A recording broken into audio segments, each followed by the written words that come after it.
What's up? It's Pastor Dalton here. Welcome to the Redstone and Commerce campus. We're glad you're here for middle school small group today. Hey, I got a question for you. Do you like when you're not in control? Do you like when things are uncertain? Well, the answer probably is no, because I know myself and I love being in control of whatever's happening. But here's the deal. What happens when God asks you and asks me and asks those around us to trust him? What if God doesn't lay out the perfect plan step by step in front of you and instead just says, hey, trust me? Is that easy? Well, today we're going to see a story where there's a man named Abraham and he has to trust God. He has a choice. God asks him to do the unthinkable. He gives him this big blessing and he immediately seems to be taking it away. So what is Abraham going to do? Well, check this out. This is in Genesis chapter 22. A little bit of backstory though before we start. Abraham in his old age, him and his wife Sarah, they are promised that they're going to have their first kid, Isaac. Isaac comes to them at the age of 99. That's crazy. We can't even comprehend that now. That's like my great-grandparents having a baby. Well, Abraham and Sarah are so excited about this baby.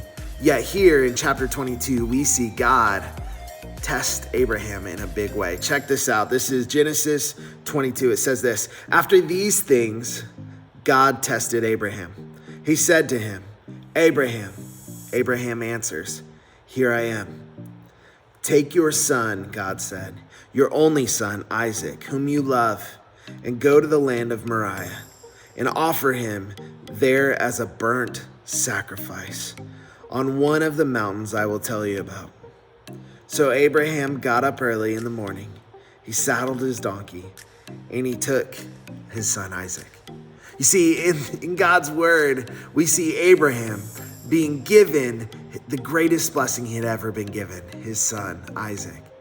Yet God asks him to do the unthinkable. He asks him to trust him. Abraham responds when God calls. He says, here I am. That's so important. God asks him something and he says, here I am. Now the next step is the important thing though.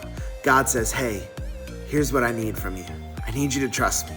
I know you don't understand what's about to happen, but I need you to trust me. Hear my words and follow through. So Abraham, the Bible tells us, didn't contemplate this. He didn't struggle with this. He got up early and he did exactly what God asked him to do. Today in small group, we're going to talk about the rest of this story, but I want you to think about that. What would you have done? If God took your favorite thing, the most important thing in your life, and he said, hey, give it away because of me, would you do it? This is a crazy story, and I can't wait to dive into it in small group today. Check it out. Make sure you read it with your group today. Enjoy this lesson. Ask yourself, are you willing to trust God even when you don't know what's going to happen in the end? Love you guys. Can't wait to see you here next week at Southside.